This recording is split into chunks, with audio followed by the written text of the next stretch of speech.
kedua pada pagi hari ini, yaitu pemaparan dari narasumber kita yang sudah hadir di antara kita semua. Sebelumnya saya akan bacakan data pribadi beliau. Nama Yeni Fatimatul Husna, sarjana pendidikan. Tempat dan tanggal lahir Karanganyar 24 April 1978. Alamat Kerangan RT 3 RW 2 Pirogunan Kartasura, Sukoharjo, Jawa Tengah. Untuk selanjutnya insya Allah beliau yang akan menyampaikan. Dan kepada beliau Bunda Yeni Fatimatul Husna, sarjana pendidikan, kami persilahkan.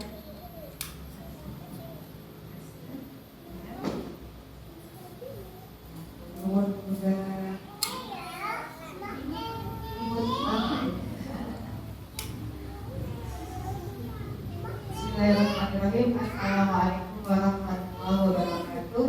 Waalaikumsalam warahmatullahi wabarakatuh. Kelihatan boleh Bu? Dari belakang kelihatan? Oh, terbaca. Saya terbaca. Terang sekali soalnya.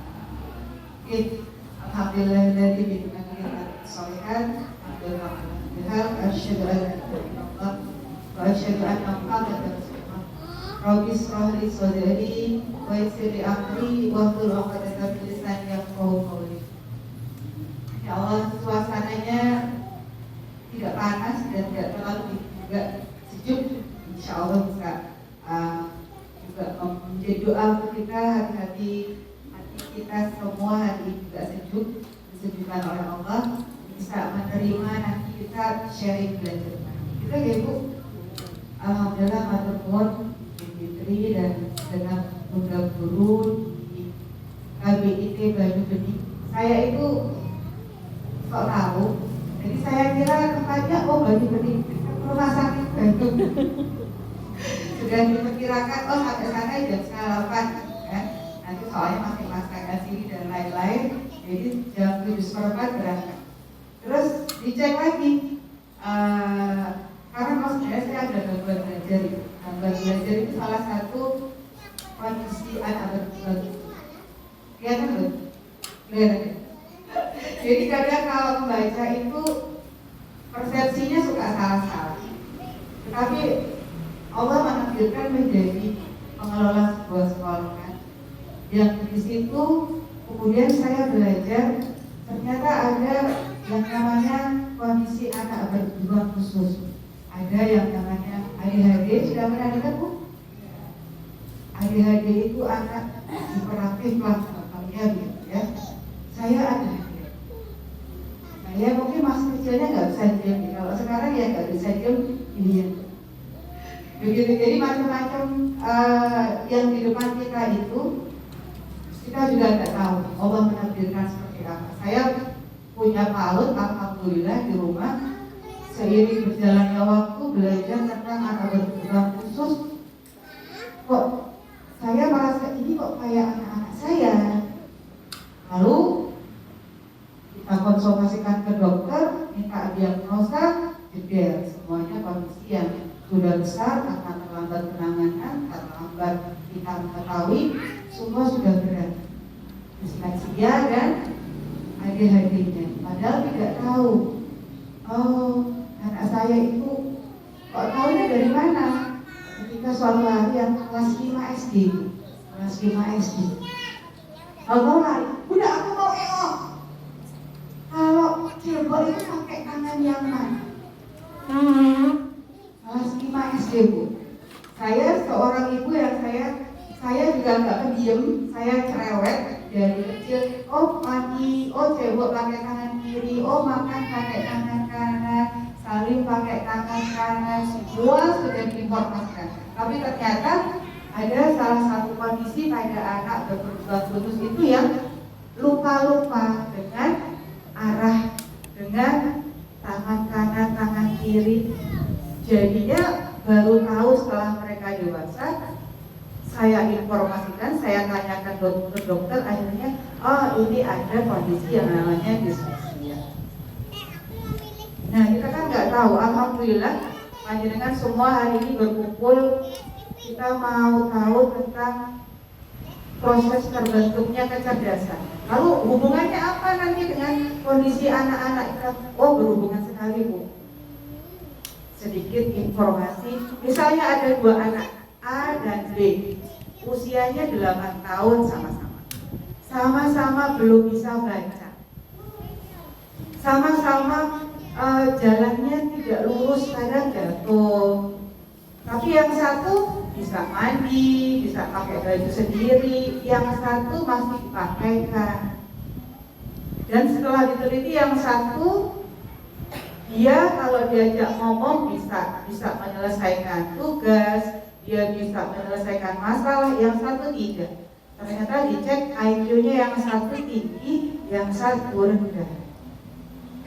Tapi karena ketidaktahuan orang tua, gurunya juga tidak tahu, tidak belajar, tidak mencari tahu, akhirnya apa? Anak-anak dua tadi yang satu IQ-nya tinggi, satu IQ-nya rendah, karena sama-sama nggak bisa baca di usia 8 tahun, akhirnya dimasukkan ke SLB. Padahal kalau tahu, anak ini sebenarnya pintar, hanya cara belajarnya belum tepat, hanya penanganannya di rumah belum tepat. Akhirnya diberi, karena gurunya tahu, orang tuanya juga paham, akhirnya diberi namanya akomodasi kurikulum, bantuan tambahan. Akhirnya dia melesat. Pernah tahu nggak, Bu, siapa penemu bola lampu, Bu? Siapa, Bu? Boleh saya berdiri, izin nih? Bola lampu, penemu bola lampu siapa? Bapak? Thomas Alva Edison. Thomas Alva Edison itu saya boleh ceritain. Mengapa pentingnya kita belajar sebagai orang tua, itu sebagai guru di sekolah. Thomas Alva Edison itu suatu hari bawa surat pulang ke rumah, dikasih ibunya, Bu, aku dapat surat dari bu guru. Dibuka oleh ibunya nangis, lalu bilang begini, Nak, ibu kamu tuh terlalu pintar, ibu gurumu tidak bisa mendidikmu, kamu sekolah di rumah saja. Akhirnya dia sekolah di rumah sama ibunya, diasuh ibunya. Akhirnya dia mencoba berbagai macam cara, akhirnya bisa menemukan bola lampu yang kita nikmati sekarang. Kalau nggak ada Thomas Alva Edison, kita nggak bisa menikmati lampu.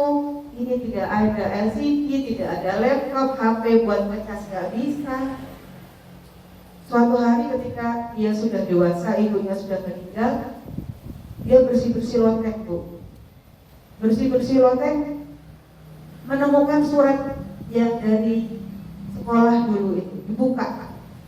Dia langsung meraung-raung nangis. Isinya apa, Bu? Ibu, anak Anda, Thomas Alva Edison itu anak idiot. Dia tidak pantas sekolah. Bayangkan ya, Bu, kalau orang tua tidak tahu, guru tidak tahu bagaimana menangani anak-anak, apa jadinya? Thomas Alva Edison tidak bisa menemukan bola lampu. Alhamdulillah kita hari ini belajar tentang proses terbentuknya kecerdasan. Kalau menurut panjenengan, kecerdasan itu apa toh, Bapak Ibu? Ada yang mau sharing? Oh iya, kita tadi sudah saya kenalan lagi sedikit geografinya. Saya juga mengelola PAUD, juga owner LKP setir mobil ada di Colomadu dan di Kartasura. Monggo kalau Bapak Ibu mau latihan setir mobil kita tindak. Terus juga karena anak-anak saya disleksi, kami belajar tentang disleksia. Saya juga mengurusi tentang Dyslexia Teacher Support Group, jadi kelompok guru disleksia di seluruh Indonesia. Juga alhamdulillah diberi kepercayaan sama Allah untuk menjadi ibu dari 3 anak disleksia. Monggo ini nomor handphone saya. Tadi pertanyaannya, kecerdasan itu apa Bu, Bapak?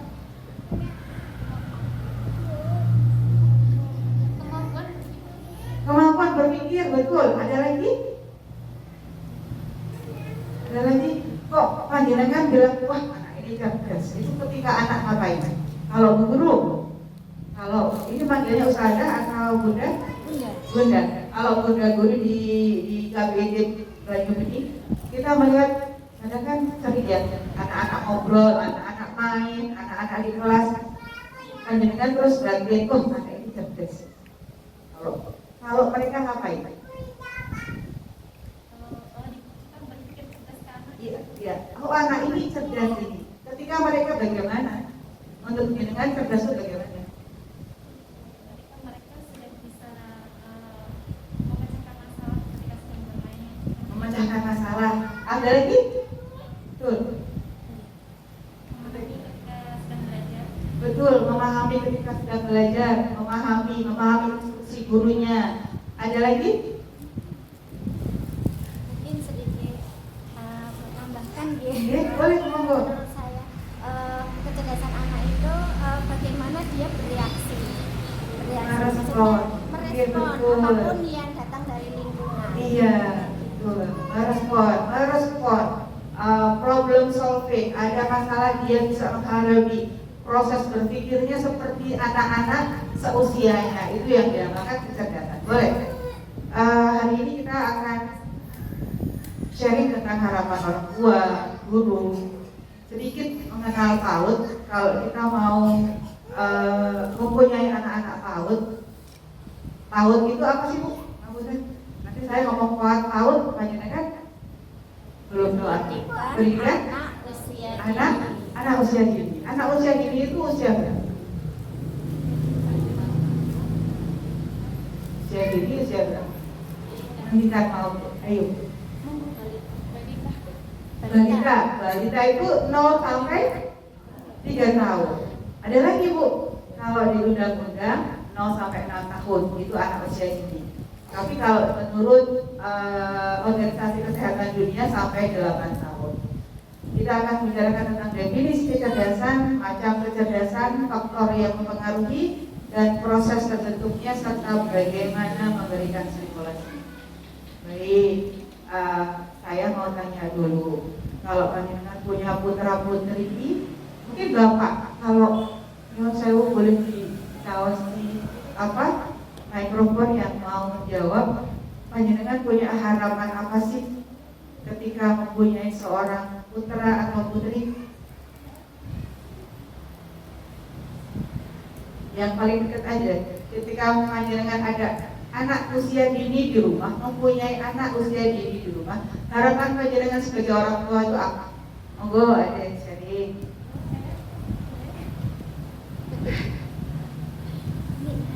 Monggo Bunda. Masa nggak punya harapan? Pasti punya harapan. Saya ingin anak saya begini, saya ingin anak saya begitu. Perkenalkan diri dulu. Assalamualaikum, nama saya Erika dari Aja. Jadi pertanyaannya untuk Harapan. Panjenengan punya putra putri. Di sini putra atau putri? Putri. harapan saya sebagai wali, mudah-mudahan anaknya itu memiliki budi yang baik, entah itu tentang pendidikan sosial umum ataupun agama. Pendidikan sosial umum, agama, akhlak yang baik. Ada lagi? Harapannya ada lagi? Bapak pasti punya harapan yang lebih panjang itu harusnya listnya. Tapi karena Bapak memang tidak sebanyak kita kosakatanya. Mungkin ada yang mau berbagi Bapak?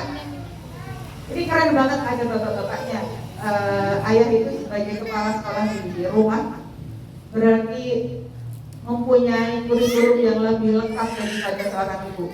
Kira-kira Bapak mempunyai harapan apa untuk anak-anak kita? Anak-anak panjenengan. Tidak ada yang tertarik baik. Kalau guru, ibu guru, Bunda ingin murid-muridnya di sekolah bagaimana?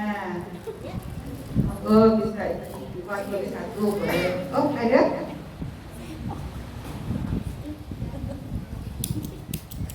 nggih. Pek kula nggih paling murid nata nggih. Oke. Baik, ya dia sama nggih harapan anak bisa bersekolah di sini. Yang pertama sama karena dia bahasanya fase sosialisasi. Setelah sudah bisa ya bersosialisasi di lingkungan rumah gitu ya, dengan tetangga, saudara, maka saatnya peran sosialisasi yang lebih luas kayak gitu, berkenalan dengan teman-teman sebaya, piye nek apa jenenge rebutan dolanan iki kudu piye dan sebagainya. Itu nanti menurut saya anak-anak itu pasti belajar, oke. Dan kadang-kadang nek diungkapkan di rumah ini ya kasih sinau kayak gitu. Memang cara belajarnya anak-anak segitu ya dengan teman sebaya, karena dia sedang belajar untuk hidup kayak gitu. Bahkan kadang-kadang saya sendiri pun ya sudah tua kayak gini ya masih belajar untuk hidup kayak gitu Bunda. Itu yang pertama sosialisasi. Kemudian yang kedua, Boleh saya potong? oke. Kalau bisa mewakili ya, tapi kalau panjenengan kan ini PAUD sudah 4 tahun, pasti sudah ada lulusannya. Sudah. Nah, harapan jenengan lulusan anak dari KBD Banyu Bening itu seperti apa? Profil. Kalau dari kami sendiri, anak itu bisa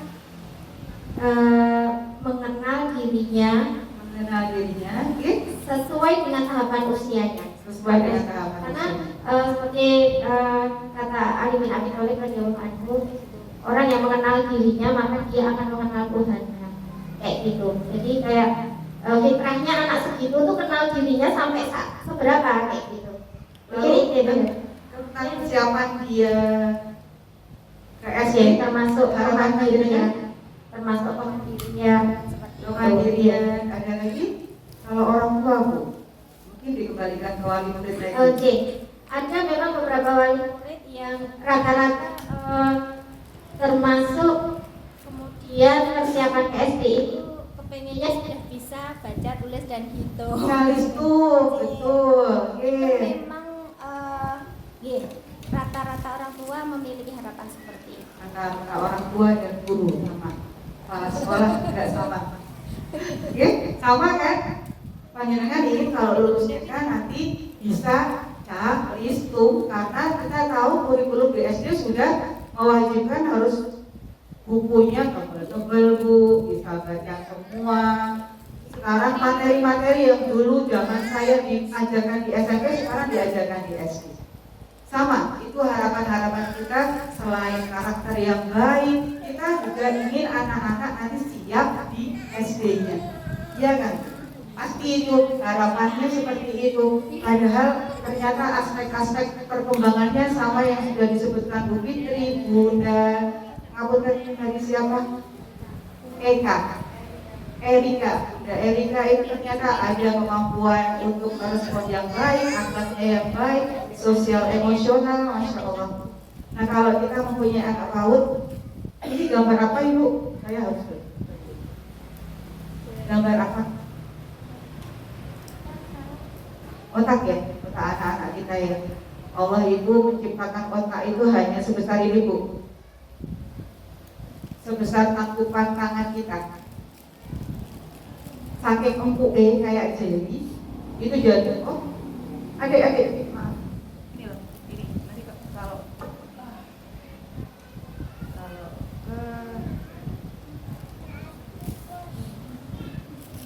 sinyalnya on off Ibu, maksudnya.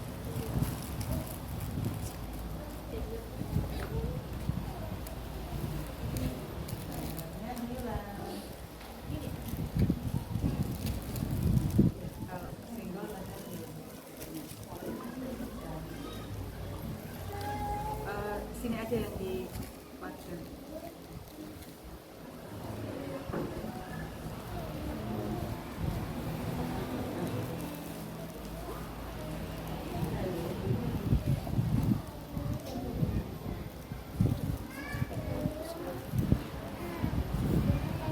Oh, di sini aman. Ini ada gambar, namanya gambar perkembangan otak. Saya cepat saja gitu. Kan, Pak, dengan mau ada nomor juga. Perkembangan otak dari lahir sampai 5 tahun. Ternyata kenapa kok ada yang panjenengan pernah dengar anak PAUD itu ada golden age. Golden age itu masa keemasan. Kenapa disebut masa keemasan? 0 sampai 5 tahun itu Allah menakdirkan perkembangan otaknya melesat dengan syarat dan ketentuan berlaku ya. Bisa melesat itu bagaimana? Nah, dari perkembangan otak itu ketika lahir sudah berkembang 25%. Tergantung saat dia di dalam perut diberi stimulasi apa. Stimulasi itu apa tuh Bu? Gampangnya pembelajaran, rangsangan. Diajak ngobrol, disayang, dikasih nutrisi yang baik, makanan yang baik, tidak terpapar rokok, terpapar alkohol, tidak kena sakit infeksi. Itu sudah sebuah nutrisi yang baik. Kalau nutrisinya baik, ibunya senang. Jadi bapak-bapak kalau ibunya hamil, menyusui, bahkan sampai anaknya sudah besar, psikologis ibu itu sangat penting untuk anak-anak, masa depan anak-anak. Jadi nanti kelihatan kalau selama hamil ibunya, bahkan naudzubillah ada KDRT, ya penuh kekerasan verbal. Kekerasan verbal itu gampangannya, misalnya di rumah itu kalau kita sudah capek, suami pulang, omah kok order manis dino ngopo. Itu enak gak Bu?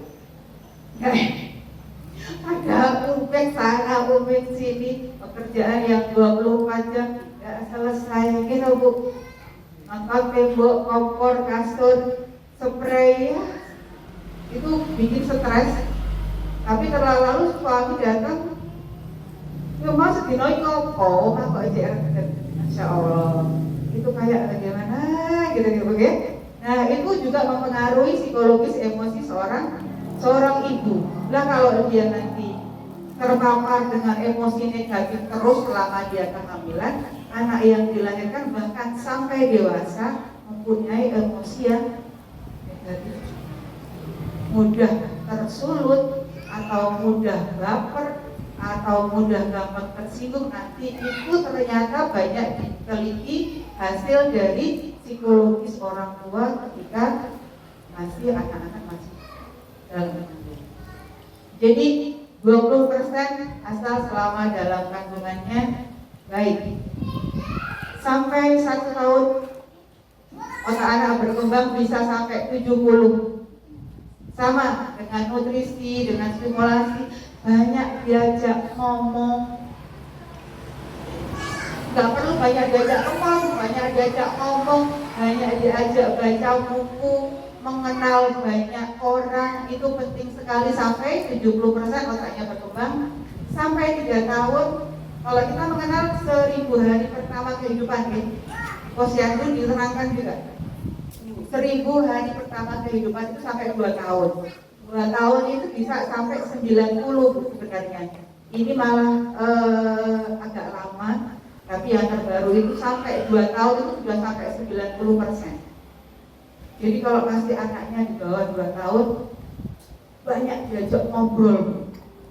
Ngobrolnya dengan hal-hal yang positif, tidak diajak gibah, tidak diajak curhat, tapi diajak ngobrol yang positif. Baca buku. Buku sekarang nggak mahal Bu. Buku yang 1.500 pun ada buku cerita. Baca. Kalau zaman dulu saya suka ke belakang Seriwet dari Solo itu buku-buku bekas. Saya beli majalah 10.000 dapat 11. Itu nanti dihabiskan anak-anak buat nyobek-nyobek, buat mewarnai, buat diceritakan selama seminggu biasanya. Jadi nggak perlu mahal. Jadi sampai 3 tahun perkembangan otak anak itu bisa sampai 85. Dan sampai 5 tahun bisa sampai 92. Oleh karena itu PAUD itu disebut pendidikan anak usia dini masa emas. Terjadinya cuma sekali. Nanti biar sampai 100% itu harus setelahnya sekolahnya yang benar, tetap tahapan-tahapan harus dilalui. Lah kalau sekarang usia 1 tahun bapak ibunya kerja, kadang dititipkan Simba juga sudah capek, ya kan Bu? Sudah capek, sudah bukan waktunya ngomong, suruh ngomong, ya kadang nggak banyak ngomongnya. Kalau sudah besar paling dikasih handphone atau dilihatin TV. Itu bukan stimulasi. Sekarang gampangannya gini Bu, kalau anak-anak itu melihat semakin aktif yang dilihat, otaknya semakin diam. Dia melihat HP, dia melihat TV. Kan aktif itu, gambarnya bergerak-gerak, berganti sangat cepat. Itu kan bergerak terus, itu yang dilihat, otaknya tidak aktif. Tapi kalau yang dilihat buku, benda-benda mati seperti ini, ada balok, ada di rumah ada krayon, ada buku, ada sesuatu hal-hal yang bisa dia mainkan. Dia yang berpikir main apa, otaknya tambah aktif. Kalau tambah aktif, ininya berkembang. Itu makanya disebut masa keemasan, karena 0 sampai 5 tahun itu perkembangan otaknya sangat besar. Jadi monggo nanti stimulasinya diperbaiki. Kalau ini kita melihat ini namanya neuron ini kalau saya gampangnya kabel gitu aja Bu. Jadi di dalam otak kita itu ada kabel-kabel. Nanti kalau anak-anak kita ajak ngobrol, banyak diajak ngobrol, kabelnya nyambung seperti ini Bu. Makin banyak sambungan, diajak ngobrol, disayang, dikasih makanan yang baik. Itu seperti ini kalau banyak tadi Bu pengalaman. Nah ini kalau tidak banyak pengalaman, nanti usianya sudah besar, tidak selebat ini, tidak sebanyak ini sambungannya. Itu gitu. Nah kalau kita mau, kecerdasan itu adalah, kalau secara definisi kecerdasan adalah kemampuan yang kompleks tadi untuk berpikir, untuk belajar, memahami bagaimana memecahkan masalah. Anak-anak dalam ada yang nangis, boleh main di luar. Ternyata banyak sekali definisi dari kecerdasan. Yang kita lihat ada 3 sih Bu, kalau kita yang perlu diketahui oleh orang tua anak usia dini dan guru PAUD itu. Selain kalau kita pernah mendengar namanya kecerdasan majemuk. Anak-anak itu harus bisa calistung, tapi anak-anak saya nggak bisa calistung, sukanya gambar. Anak saya nggak suka gambar, sukanya bikin itu kayak kursi ditumpuk-tumpuk, itu kan batu, bikin sesuatu di rumah, gambar-gambar, terus bikin apa, berbikinan di rumah. Oh anak saya itu sukanya olahraga, dia juara di lari, atau dia juara berenang, dia juara lompat jauh. Ada anak-anak yang anak saya itu kalau hafalan susah, tapi cerewetnya luar biasa, ngomong terus. Di situ kita melihat bahwa anak-anak itu Allah menciptakan kecerdasan itu macam-macam. Ada yang kecerdasan di mulut, dia pintar ngomong. Jadi dia lahir itu yang duluan berkembang nanti bahasanya. Anak-anak lain baru ngomong 1 kata, dia sudah 1 kalimat. Anak-anak lain gak berani ngomong di depan, dia castis bercerita di depan. Pernah lihat ya Bu, anak-anak kayak gitu ada. Tapi ada anak-anak yang dia suka gambar, seninya bagus. Kok saya melihat ini anak kok mewarnainya bagus sekali. Mewarnai bagus sekali itu dia punya rasa seni. Oh dia bagusnya kecerdasannya di seni. Ada anak-anak yang suka jumpalitan. Kalau lari paling kuat, paling berani, prosotan paling 100, gak ada takutnya. Oh dia mempunyai kecerdasan lebih di kinestetiknya, di polanya, di motorik kasarnya. Oh, kalau anak ini Bu, di namanya motorik halus, dia sangat tekun kalau mengerjakan. Nulis itu menebalkan tekun, mengerjakan sesuatu yang kecil teknik tekun. Nah, itu juga ada kecerdasan di sini. Oh, anak ini sukanya nyanyi, apa saja dinyanyikan. Bahkan suka menciptakan lagu-lagu sendiri. Nah, itu Allah menciptakan dia mempunyai kecerdasan di musika. Oh, ada anak-anak yang suka berhitung, apa gitu. Di sekolah juga paling jago matematika. Oh, berarti dia mempunyai kemampuan matematika yang bagus. Minimal ada 8 lah yang perlu diketahui oleh seorang guru. Anak ini mempunyai kecerdasan A, B, C. Nah, nanti simulasi yang diberikan pasti sesuai dengan apa yang diperlukan oleh anak. Kalau sekarang ada yang namanya kecerdasan abad 21, ada 4C. Bunda guru sudah besok kecerdasan abad 21 4C, kolaboratif, bagaimana anak-anak bisa kerjasama, komunikatif, anak-anak bisa berkomunikasi. Jadi nanti pembelajaran itu targetnya, tujuan pembelajarannya bagaimana anak-anak bisa kerjasama dengan temannya, dengan gurunya, dengan lingkungannya, bisa komunikasi. Lalu C4C, C3 adalah kreatif, bagaimana dia ketika menemukan masalah dia bisa menyelesaikan masalah itu. Juga komunikatif, kolaboratif, critical thinking, berpikir kritis. Oh, aku nggak bawa, aku pengen bikin rumah, tapi balokku habis. Aku mau pakai kardus. Nah, dia bisa berpikir menyelesaikan masalah. Itu yang perlu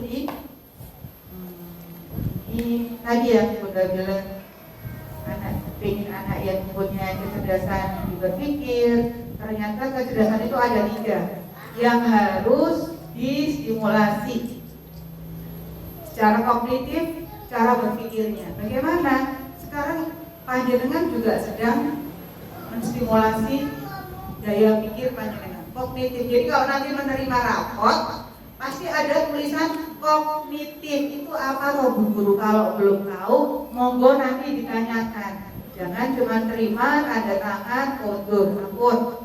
Ini kognitif itu apa loh Bu? Kognitif itu logika berpikirnya. Apakah sudah sampai usianya belum? Nah, kalau besok Bu di-upgrade lagi kegiatannya, ada yang namanya screening tumbuh kembang. Sudah pakai apa?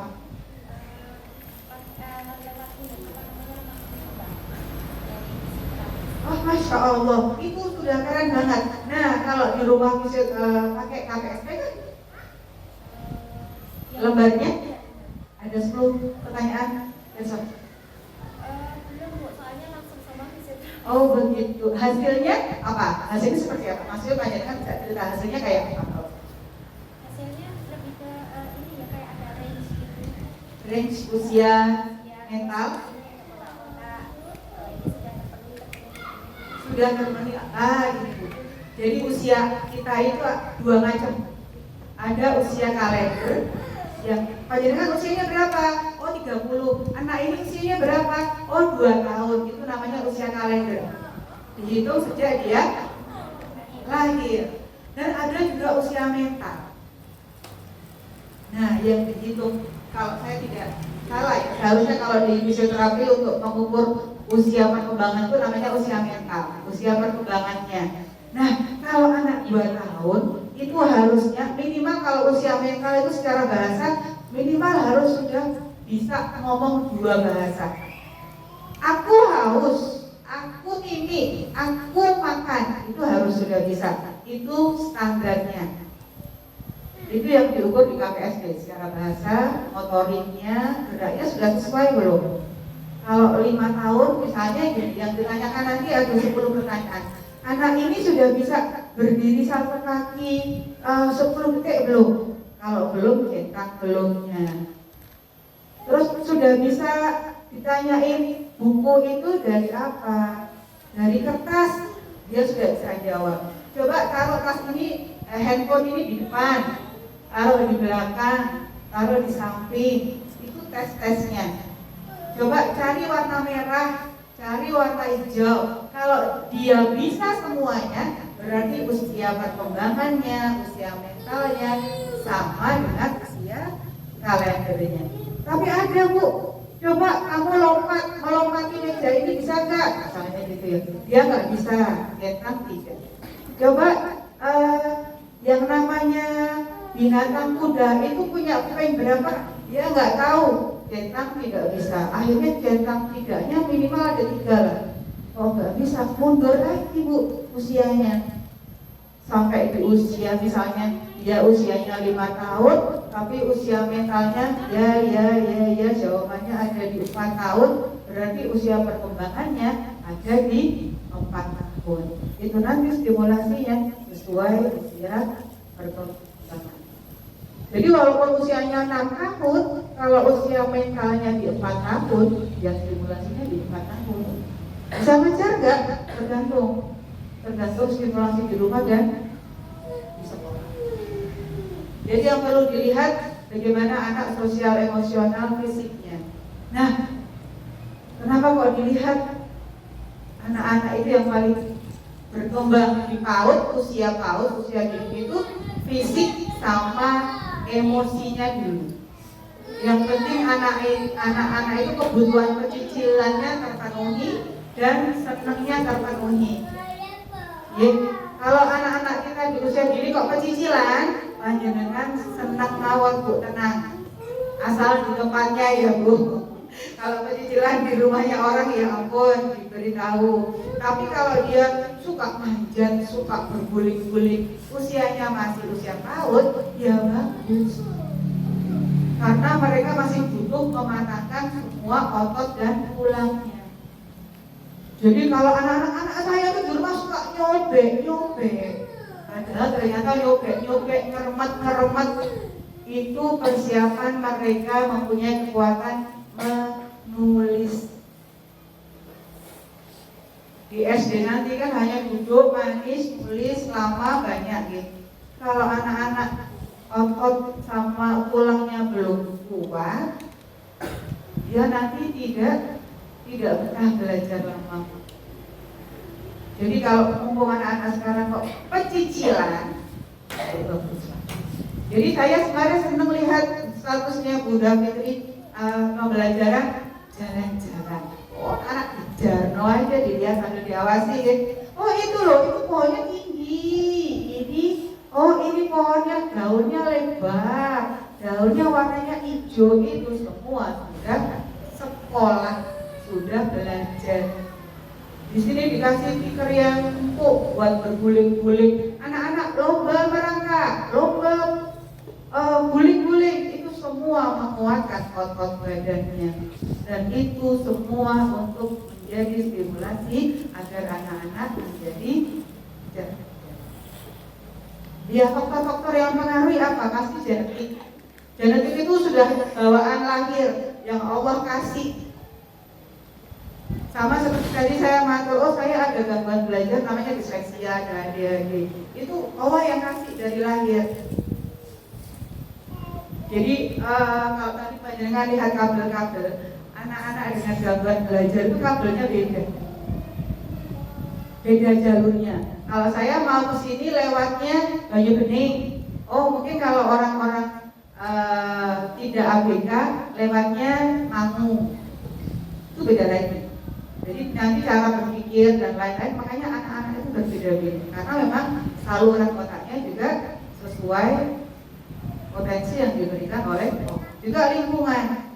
Sekarang kira-kira kalau kita hidup di lingkungan orang-orang yang suka miso itu, anak-anak kita pintar miso. Anak-anak itu tadi saya matur, masa keemasan itu kayak sport, semua diserap, semua yang ada didengar, dilihat, semua diserap, tidak ada filternya. Karena tadi proses berpikirnya belum matang. Kalau kita sudah besar mempunyai filter, Bu. Oh, ini TV-nya elek, aku rasa seneng, tak matikan. Oh, ini ngobrol karo wong ini omongnya elek wae, aku kekancan kalau ini nanti tidak bikin pengaruh yang nggak baik. Nah, tapi kalau anak-anak nggak bisa Bu, apa yang dia lihat, apa yang dia dengar, apa yang dia rasakan itu yang benar. Kalau di rumah suka dipukulin, dicubitin, oh berarti mukulin dan nyubitin itu benar. Berarti aku boleh mukulin sama nyubitin di sekolah sama teman. Karena dia sponnya itu gak ada filternya, semua masuk aja. Lingkungan, tergantung lingkungan dengan memberikan lingkungan yang baik atau tidak. Oke, dan juga stimulasi. Stimulasi itu apa tuh? Panjenengan ngobrol seperti itu di depan sambil ditepuk-tepuk, sambil dibelai, sambil diajak ngobrol, itu semua stimulasi. Apalagi di sekolah oleh guru yang sudah paham apa yang perlu distimulasi itu dirangsang Bu. Oh misalnya merangsang tangan ini bend kuat. Oh bagaimana caranya? Meremas-remas pon, nyuek-nyuek godong, menanam, itu semua menjadi stimulasi. Oke? Jadi kalau ingin anak-anak cerdas, selain genetik juga berpengaruh, tapi yang diperbanyak adalah lingkungan dan stimulasi. Nah, sekarang kalau proses terbentuknya kecerdasan di PAUD itu bagaimana? Yang namanya belajar di PAUD itu bermain. Jadi tugasnya Allah ke anak-anak 0 sampai 7 tahun itu dolanan. Jadi kalau kita ngomong pengen anak-anak kita pintar baca misalnya, kita main yuk, main apa? Itu loh, main kata. Jadi kita ngomongnya nggak belajar. Kalau belajar itu kalau kita mendengar tuh kayak harus duduk, baca buku, gitu kayak Bu. Kalau belajar itu duduk, baca buku, anteng gitu ya. Padahal tidak, belajarnya anak-anak itu dolanan. Alhamdulillah kalau di PAUD kami anak-anak yang tadi kecerdasannya dia tidak bisa duduk tenang. Memang karena belum diciptakan untuk duduk tenang kalau anak-anak PAUD itu. Jadi belajar bacanya kalau dia mampu belajar baca dengan buku 3 menit, dia sudah 3 menit, nanti stimulasi lewat lain-lainnya. Misalnya bal-balan. Di sana ada kardus. Kardus itu ditulisin namanya. Oh, namanya ini Ana, namanya Ade, namanya Rina, itu ditulis. Nanti anak-anak dibilangin, nanti lempar bola ke kardus Ana, nanti lempar bola di kardus Rina. Itu anak-anak sudah belajar baca, tapi dengan cara yang mereka suka. Kalau suruh duduk, wah nggak seru. Anak-anak nggak senang. Anak-anak itu ya seperti ini, Pak. Tolong diambilkan kalau anak-anak, ada anak-anak kemarin anak adik kami yang sekarang kelas 2 SD sampai 4 tahun di PAUD, di playgroup setahun, di kelas D-nya 2 tahun. Enggak, di playgroup itu gurunya nggak bisa handle Bu, dia lari keluar, apalagi kalau pelajarannya cuma di dalam, menebalkan, mengecap, itu dia nggak akan selesai, dia larian. Kalau dipaksa tutup pintunya, dia akan mukul teman-temannya. Akhirnya karena kita ada kerjasama dengan psikolog, kita cek ini kenapa anak ini, dicek oleh gurunya, dicek oleh psikolog. Akhirnya dia diberi diagnosa ada ADHD-nya, hiperaktif Bu. Lalu diberi rujukan harus begini, nanti pembelajarannya seperti ini. Anak ini pembelajarannya pakai lari, pakai berangkat, dia harus bergerak. Suruh ngambil, coba ambil bola warna biru dengan tulisan namanya Ega, dia langsung lari. Dia harus yang pakai pola. Akhirnya di kelas A dia sudah bisa duduk tenang walaupun sebentar. Di kelas B 2 tahun dia belajar. Alhamdulillah di kelas B itu karena orang tuanya juga kerjasamanya baik dengan sekolah. Akhirnya tahu minatnya anak, dia suka dalang Bu. Suka dalang. Kita fasilitasi, orang tua membelikan dalang. Allah itu ya alhamdulillah, saya pas punya dolanan wayang-wayangan. Pas akhir sana, pas perpisahan kita tampilkan pakai gembok, pakai wayang seadanya, hanya kuno kawan yang memberikan orang tuanya. Ya alhamdulillah orang tuanya mampu difasilitasi, sekarang di les dalam, sekarang jadi jalan terbaik di Sukoharjo. Bahkan sekarang ini tahun 2025 diundang ke luar negeri untuk ikut kompetisi di sana. Dan ternyata kemarin sebelum lulus kita cek IQ-nya itu di atas 130.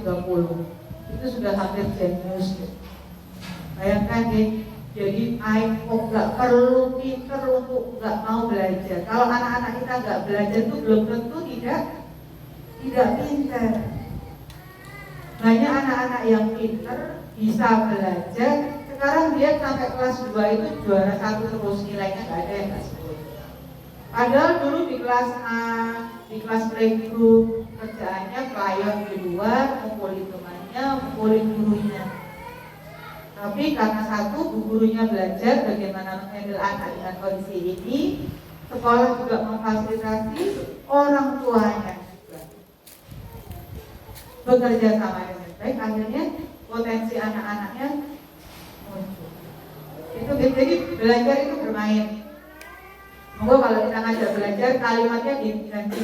Yuk main yuk. Main apa? Main tebak-tebakan. Kalau panjenengan baca buku di rumah, tebak-tebakannya aja dibacakan, terus ditanya ulang. Tadi ibu, tadi ibu menceritakan apa? Kalau bisa mungkin dikasih hadiah apa? Hadiahnya boleh balik jungkir sekali. Jadi hadiah nggak perlu beli, nggak perlu mainan. Bisa bergerak. Yuk hadiah ini kita lompat bareng 10 kali. Ibunya ikut bergerak, itu sudah hadiah. Senang ya, lompat sama ibu ya. Main-main sama ibu itu paling hadiah paling besar. Jadi yang paling dia ingat ketika dia dewasa itu bukan mainannya bu, tetapi momen dengan mainannya. Itu oke. Terus eksplorasi lingkungan. Nah, dan stimulasi sensorik. Ini panjang kalau diceritakan. Nah, ini bu. Panjenengan itu sedang membangun anak, iya kan? Sedang membangun anak. Panjenengan pengen tadi yang disebutkan, pengen mempunyai akhlak yang baik, perilaku. Di sini gentengnya bu, gentengnya itu ada perilaku. Akademik itu calistung, dia bisa calistung. Dan aktivitas sehariannya bagus, dia bisa menyelesaikan masalah, dia bisa mempunyai kreativitas, komunikasi yang baik. Nah, panjenengan di sini bu, usia tahun tuh di sini fondasi. Jenengan tuh bu guru dan orang tua sekarang tuh seperti baru bangun rumah. Lah, jenengan baru bangun fondasinya. Fondasi itu harus kuat banget bu. Kalau fondasi dari pring-pring itu bisa nggak kira-kira? Harus pakai batu yang berat, yang benar-benar nanti komposisi campurannya dengan material lain harus tepat. Oh, nanti dikasih air yang banyak aja. Kira-kira rumahnya kuat apa enggak bu? Panjenengan sekarang di sini di fondasi, semakin kuat fondasi, semakin kokoh rumahnya. Semakin kokoh nanti dia belajar di sekolah, oke, kuat. Oh, dia perilaku baik, dikandani mudeng, dikandani iso, dinasehati bisa, ini hasilnya bu. Hasilnya kelihatan kapan pembelajaran di PAUD itu? Sampai usia 80 tahun pun itu hasil pembelajaran di sini bu. Kerennya dunia PAUD itu bu. Makanya kalau di luar negeri itu gaji tertinggi itu gaji guru PAUD. Di Jerman itu gaji guru PAUD paling sedikit 60 juta. Di sini berapa? 6 miliar ya. Masya Allah. Barokah, insya Allah. Nah, yang perlu diketahui ini sebenarnya kalau dulu saya detailkan, tapi kalau panjenengan itu aja. Ini indera bu, kalau panjenengan biasa panca indera. Apa ya? Panca itu saya sambil minum boleh? Panca itu berapa bu? Indra itu apa? sensori indera. Oke. Apa saja kalau indera itu? Ada perasa, peraba, Perasa itu apa, Bu? Lidah, apa lagi? Peraba itu apa? Kulit, apa lagi? telinga, Telinga itu pendengaran, oke, apa lagi? penciuman, Penciuman, pintar banget ini bagi muridnya, apa lagi? Seru. Penglihatan itu 5. Itu yang diketahui 5. Tapi yang minimal guru PAUD harus tahu 8. Ada berapa memang indera? Banyak Bu, 11 nggak ada. Tapi yang hanya perlu kita ketahui lah minimal itu ada. Ini berapa? 1, 2, 3, 4, 5, 6, 7. Ada 7. Ternyata ini kulit sentuhan.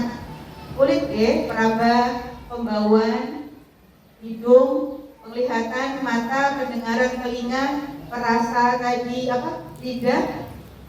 Ada 2 yang namanya nanti keseimbangan. Ada ini namanya proprioceptif, itu sendi.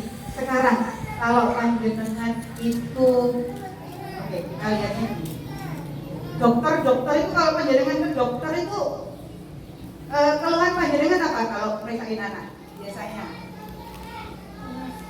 Panas, apalagi dokter anak saya panas, dokter anak saya batuk, pilek, diare, itu ya kebanyakan ya, dimanapun begitu. Nah, kebanyakan di Indonesia tuh begitu. Tapi ternyata kalau orang tuanya paham, kalau gurunya paham, itu harusnya banyak.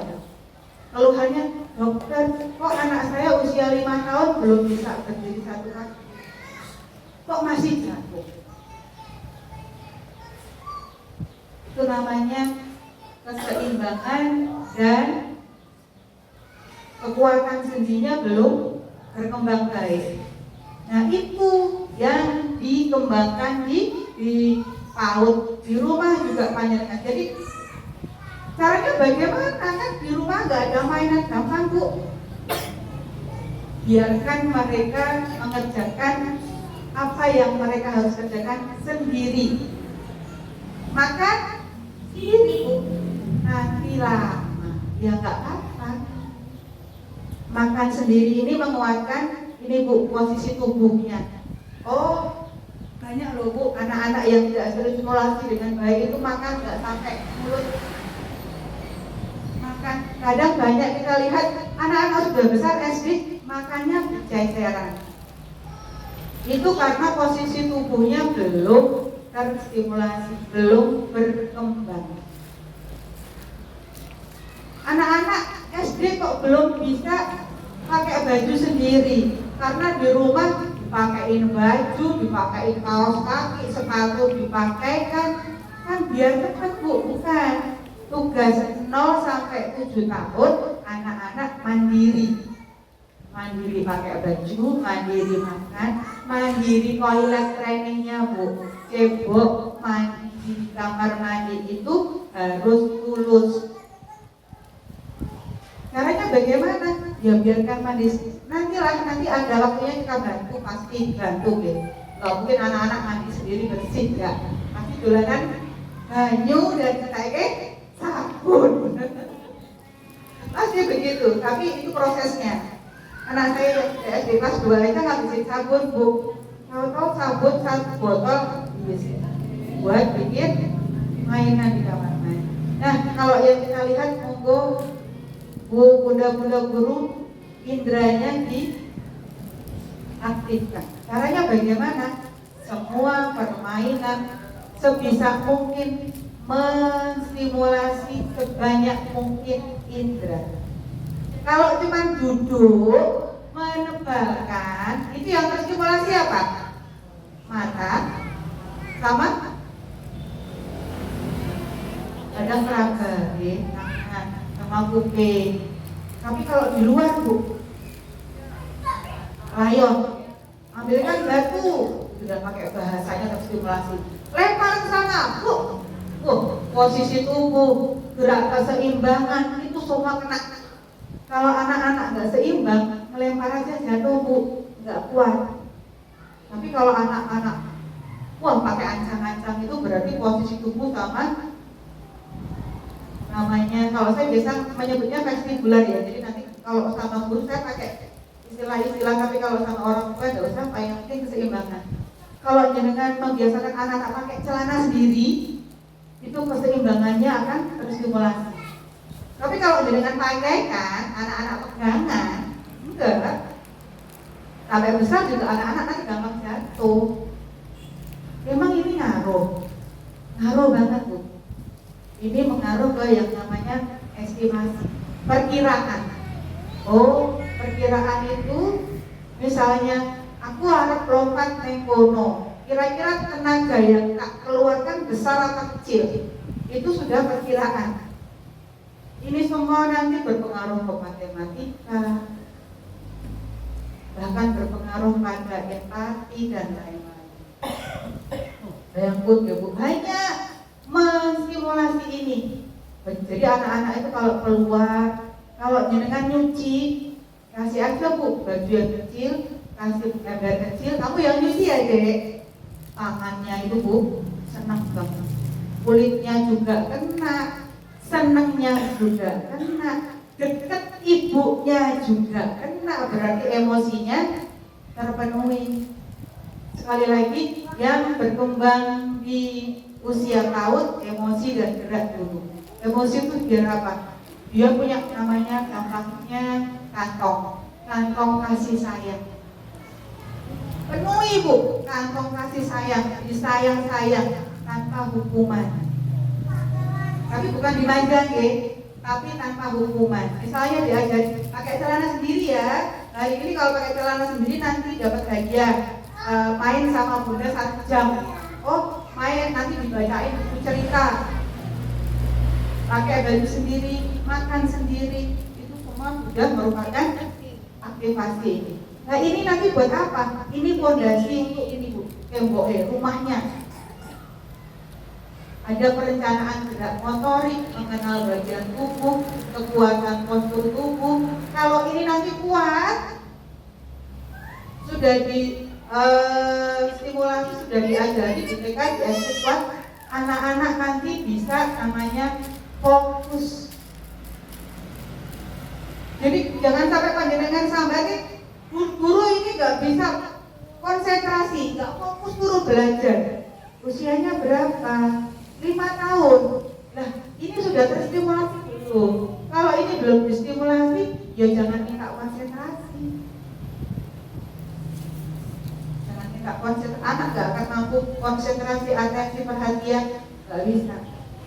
Koordinasi mata dan tangan, menulis itu koordinasi mata dan tangan. Oh gambar. Oh kalau kotak segini itu harus pelan. Kalau kotaknya besar harus besar. Itu koordinasi mata, tangan, pakai baju itu juga koordinasi mata dan tangan. Makan, main balok, main Lego. Itu kalau pengen bagus, ininya bagus dulu. Nah kalau ini sudah bagus, dia sudah punya koordinasi mata tangan, motorik kasar kecicilannya tadi dapat, sudah berkembang, dia sudah mempunyai perhatian, dia akan berkembang keterampilan dan bahasanya. Jadi kadang ada anak saya terlambat bicara, ngomongnya masih sedikit. Lah ini sudah distimulasi belum? Fondasinya sudah dapat belum? Kalau ini belum berkembang, jangan minta ini. Ada anak yang lulus TKA, anak saya kok belum bisa baca tulis hitung. Baca tulis hitung itu di sini Bu, akademik. Lah ini sudah terpenuhi belum? Kalau ini sudah terpenuhi, baru boleh menstimulasi ini. Lah anak saya tinggal kerja, di rumah main HP. Ya jelas nanti bahasanya nggak dapet, nggak pinter ngomongnya terlambat, kalisuknya juga terlambat, karena bergeraknya, inderanya semua tidak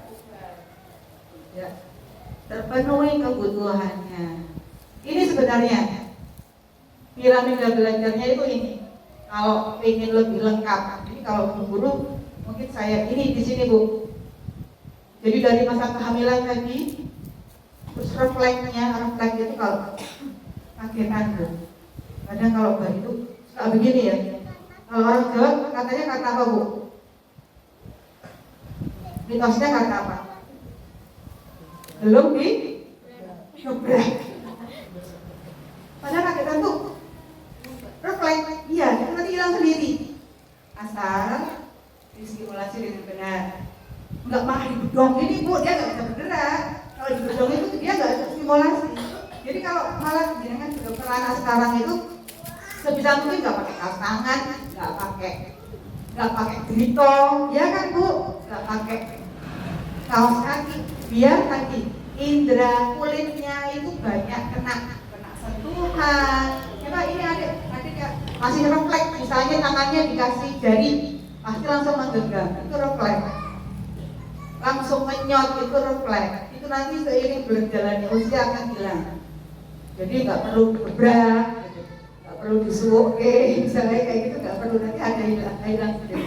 Asal lagi bu ininya ini apa ini? Jadi anak-anak bergoyang, bagaimana ini macam refleks jadi anak kalau ditarik itu bisa ngangkat kepala, itu dia sudah punya kekuatan. Tapi kalau anak-anak yang ABK, anak-anak yang mempunyai kelemahan otot, itu dia masih seperti ini bu. Pernah lihat ya? Oke. Nah ini di usia PAUD ini tugasnya ini bagaimana inderanya aktif selama bermain, diajak ngomong bu guru, ngomong orang tua, dikasih kasih sayang, dan nanti bisa dia berjalan tegak, nggak gampang jatuh, nggak jirian. Ada loh anak yang naik persoalan jirih ada ya bu. Itu karena sendinya sama keseimbangannya belum terstimulasi. Caranya bagaimana biar banyak-banyak misalnya merangkak, banyak-banyak misalnya pakai celana sendiri. Jadi pakai celana itu bu jadikan materi pembelajaran. Oh hari ini sebelum calistung di kelas anak-anak lomba pakai celana cepet-cepetan. Nanti yang paling cepat pulangnya duluan. Itu semua udah pembelajaran. Pakai celana itu keseimbangan. Kalau nggak mungkin anak-anak nggak jatuh kalau angkat-angkat satu. Kita saja pasti ada goyangnya ya. Apalagi anak-anak karena keseimbangannya belum terlatih. Nah kalau sudah bergeraknya terpenuhi, mereka baru bisa mempunyai kemampuan merespon, ikuti, baru orang kalau sudah bisa memproses ini keperhatian. Gampangannya begini bu, yang perlu dilakukan di rumah banyak-banyak aktivitas selain diam melihat HP atau TV. Gitu ya. Apalagi ini mau liburan sampai tanggal berapa? 6. Libur panjang. Silahkan selamat liburan, nanti banyak-banyak aja diajak ngobrol, banyak aktivitas. Kalau panjenengan masak, kasih bawang bu, apa kasih telur kupas, ngalai beli telur puyuh misalnya gitu kan, tolong dikupasin sambil ngatain ini bawang merah, ini bawang putih. Udah belajar bu, ngalah-ngalai paut malah kan. Betul, dia kan? Semakin mereka cerdas, anak-anak sekarang nggak ngerti yang namanya jahe bu. Jahe lengkuas tuh nggak tahu. Anak-anak sekarang nggak tahu. Lah terus kalau nggak pintar masak nggak mungkin tahu namanya ini jahe. Mericau sama apa? Tumbar, ya itu aja masih sama. Enggak, ini beda. Itu anak yang sudah gede. Itu stimulasi. Mereka suruh pegang. Oh kalau mericau itu lebih keras, tumbar itu dipencet aja bisa hancur. Itu semua sudah stimulasi. Dan itu aman kalau misalnya kita lakukan. Nah kalau jenengan mainan pewarna, mainan yang di malah bahaya kalau keselan ya. Tapi kalau jenengan main kunir, oh kalau habis meresangkan itu ampasnya kasih kurir. Anak yang mulai pun lah nanti lama nanti dia diam gitu bu. Padahal itu semua otaknya berkembang. Murah apa murah banget bu? Murah banget. Buka tempe. Pasti banyak banyaklah nanti menemukan. Oh, dek namanya tolong bukain tempe. Jadi kalau beli tempe jangan plastikan. Ya daun.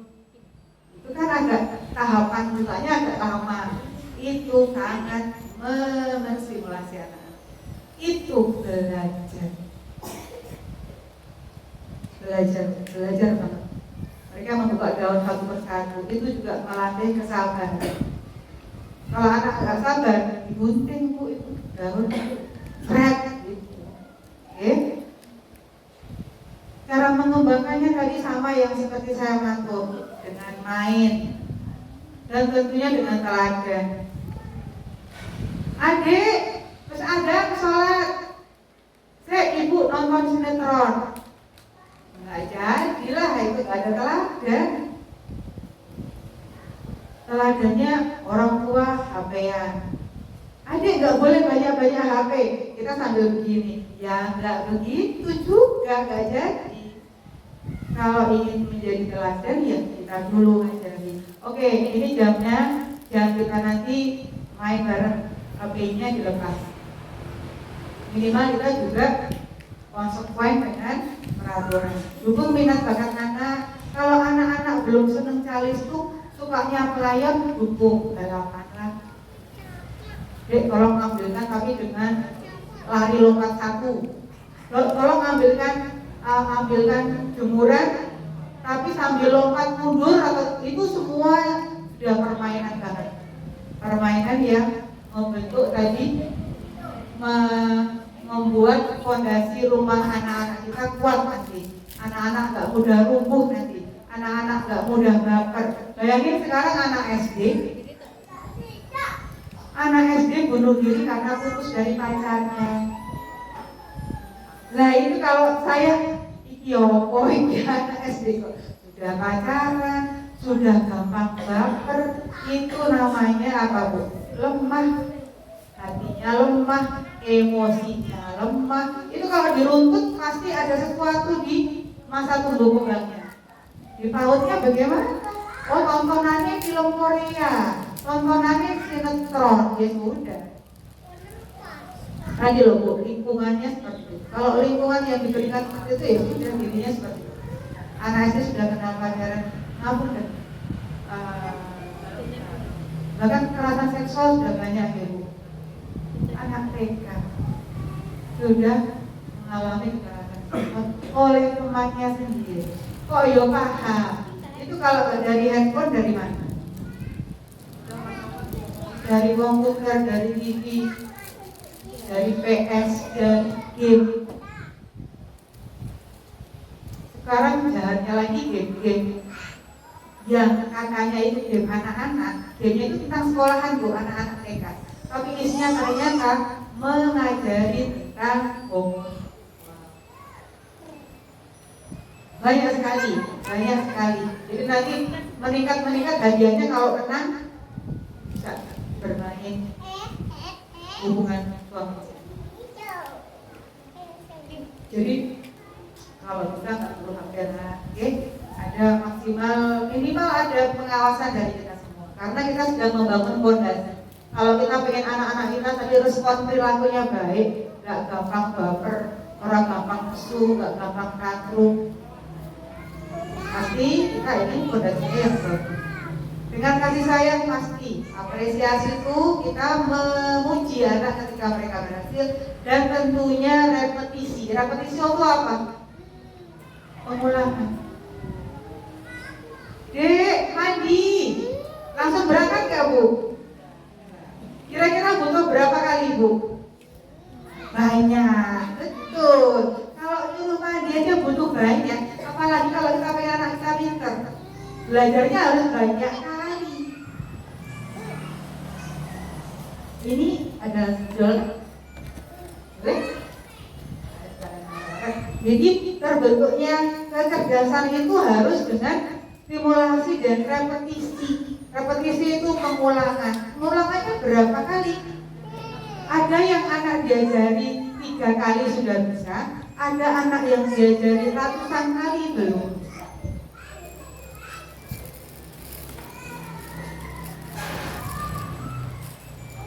Sekarang misalnya panjenengan ke kota Solo yang belum pernah gitu ya.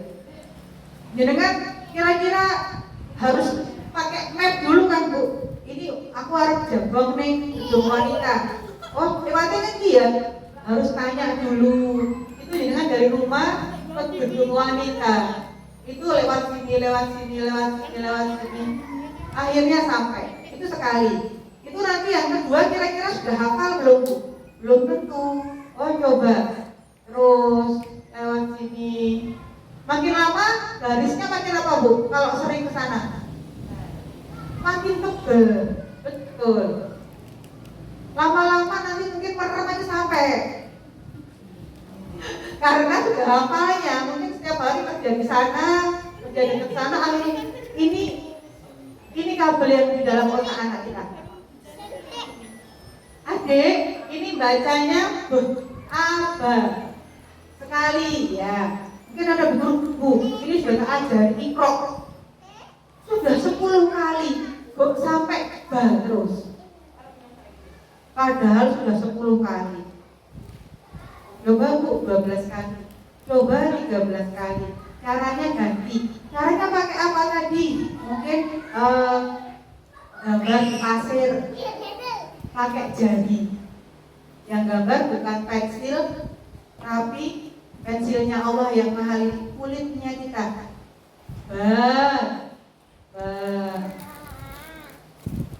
Besok lagi lupa lagi. Lupa lagi, ulangi lagi. Gambar pakai pasir, nggak bisa. Pakai yang lain, membentuk pakai plastisin.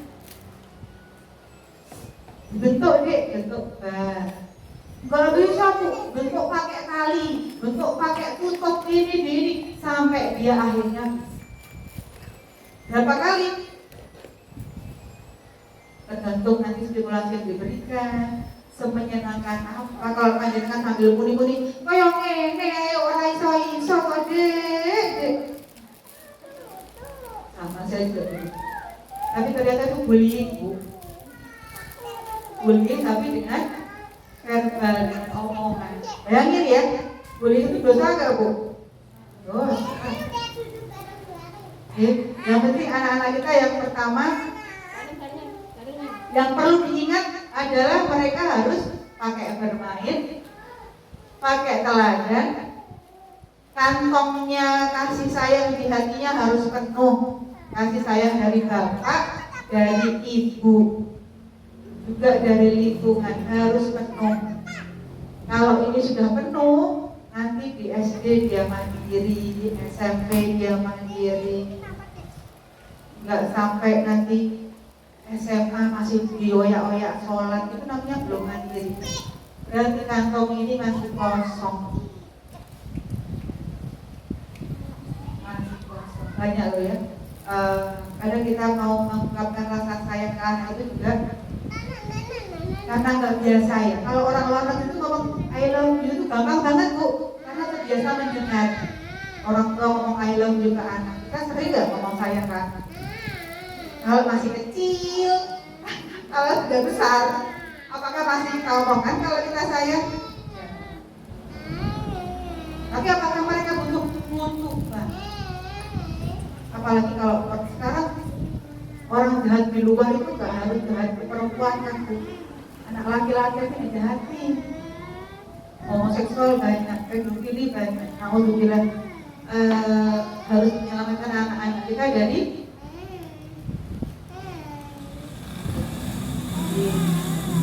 jadi ibu guru bermain, stimulasi, repetisi, ibu ulang-ulang, caranya ganti-ganti yang anak-anak suka.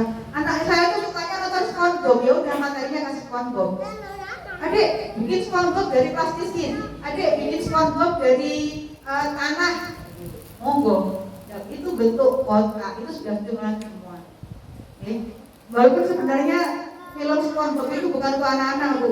Di luar negeri pun dibatasi umur minimal 13 tahun. Karena itu merusak konsep sama sekali ya. Ya baik, contoh aktivitasnya apa? Membaca, berdiskusi. Saya dari anak-anak lahir sampai ini anak saya 8 tahun, sampai sekarang masih tiap mau tidur harus baca bukunya bisa diulang-ulang. Dan saya matur karena kita mempunyai gangguan belajar disleksi, ADHD, cicilan Bu ini anaknya harusnya kalau nggak pegang HP itu cicilan dia. Itu nggak pernah mau masuk kelas, apalagi sekolahnya di rumah. Main DW ngapain di kelas? Nggak pernah masuk kelas sampai PKB. kecuali pembelajarannya seru aja, misalnya masak-masakan, outbound dan lain-lain dia mau, tapi kalau hanya duduk main di dalam bercerita dia nggak suka. Teman-temannya sudah bisa baca, dia belum. Akhirnya tiap mau baca, tiap mau tidur aja baca buku sambil saya bacakan judulnya. Alhamdulillah 6 bulan sudah bisa baca. SD sudah lancar. Tadi dengan cara yang dia suka, diulang-ulang dan tidak dipaksa, dan juga dengan kasih sayang. Bermain sederhana, nggak perlu mahal-mahal. Bekas jenengan mas aja dipakai. Bekas kelapa, daun-daun, apa namanya? Salah satu mata pembelajaran di sekolah itu ngaretin rambut, Bu. Kita beli boneka yang rambutnya panjang. Itu ditaleni pakai karet. Itu keren banget itu stimulasinya. Untuk persiapan apa? Persiapan menulis anak-anak. Ototnya kuat. Itu nggak perlu misalnya naleni tempe, naleni gelas juga boleh. Gampang-gampang dan bermain peran, pura-pura. Nih, udah selesai. Menciptakan eksplorasi, main tanah. Jadi kadang kalau tadi kita bikin pasir, kita beli cetakan, cetakannya nggak perlu pakai beli, nggak apa-apa, pakai mangkok-mangkok di rumah. Keterampilan hidup sehari-hari, masak, mencuci, nyapu. Salah satu kebiasaan ini di sini ada yang namanya Bu siapa ya? Bu Yeni siapa? Ada nggak wali murid? Saya tuh kemarin digabri oleh wali murid saya. Oh Bu Yeni mau ngisi di gabri ini. Hanya bening ada teman saya itu Ibu Lana Ambersari. Ada yang kenal nggak? Mungkin nggak ada. Ya monggo, oke. Bermain di rumah monggo, main tanah boleh, main pasir boleh, metikin daun boleh. Kalau di rumah mungkin dibelikan yang tikar yang agak empuk buat dia guling-guling, dia berjikir, silakan. Itu ya Bu, asal motoriknya bisa terpenuhi kebutuhan gerak. Jadi yang perlu kita lakukan apa sebagai orang tua? Sadar, anak-anak itu unik, beda. Anak-anak itu beda, anak yang ada yang pintar matematika, ada yang pintar baca, ada yang pintar ngomong, ada yang pintar olahraga, ada yang pintar nyanyi. Itu kan nggak semua anak semua pintar, nggak bisa. Allah ngasih sudah sesuai potensinya masing-masing. Terus berikan simulasi pembelajaran yang tepat sesuai umur. Sesuai umur pembelajarannya bagaimana? Dolanan. Bermain kalau zaman kita pendek, panjenengan sudah lahir belum Bu? Pas ada bentik itu Bu, bentik, gobang sodor, main tali, karet itu loh Bu, bekelan. Masya Allah, anak sekarang nggak bisa ada yang bekelan Bu. Anak saya umur 19 tahun nggak bisa bekelan. Ini namanya proprioceptif tadi loh Bu, sendi-sendi. Kalau nggak dilatih sampai gede itu nggak bisa. Kita dulu jago, kalau mungkin kita terusnya ya Bu, bekelan mau setinggi apapun gitu lah, keren banget. Main tali mau setinggi begini kita bisa lompat. Itu kalau nggak seimbang, sendinya nggak berkembang, nggak bisa. Jadi monggo karet itu wajib ada Bu sebagai kegiatan pembelajaran di sekolah. Karet gelang itu, karet gelang, lompat tali wajib ada. Tadi ya egrang itu aja. Monggo diadakan mainan tradisional itu dibudayakan lagi, karena itu paling banyak membuat fondasi anak kita lebih kuat, ya? Dan tentunya mengurangi ekspektasi. Bu, kok ini belum bisa baca? Jangan sampai kita kecewa dikasih lihat ke anak. Oh, saya kasih. Gitu. Jangan sampai kita tidak mengapresiasikan itu. Gitu, okay? Saya kira sudah cukup 1 jam.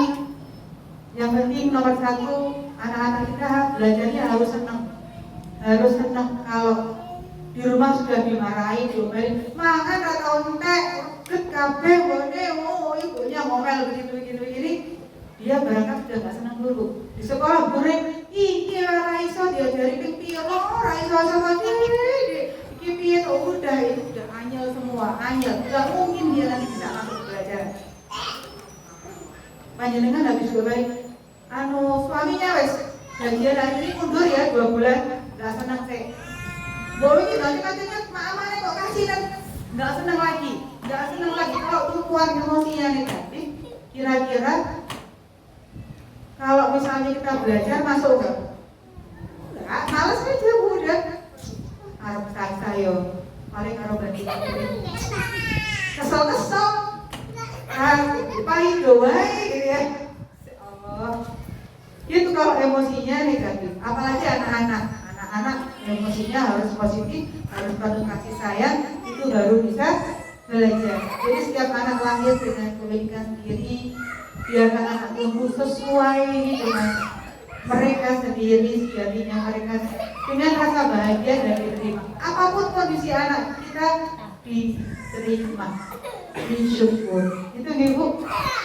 Mohon maaf kalau ada yang kurang berkenan, kalau belum paham bisa ditanyakan. Wabillahi taufiq wal hidayah.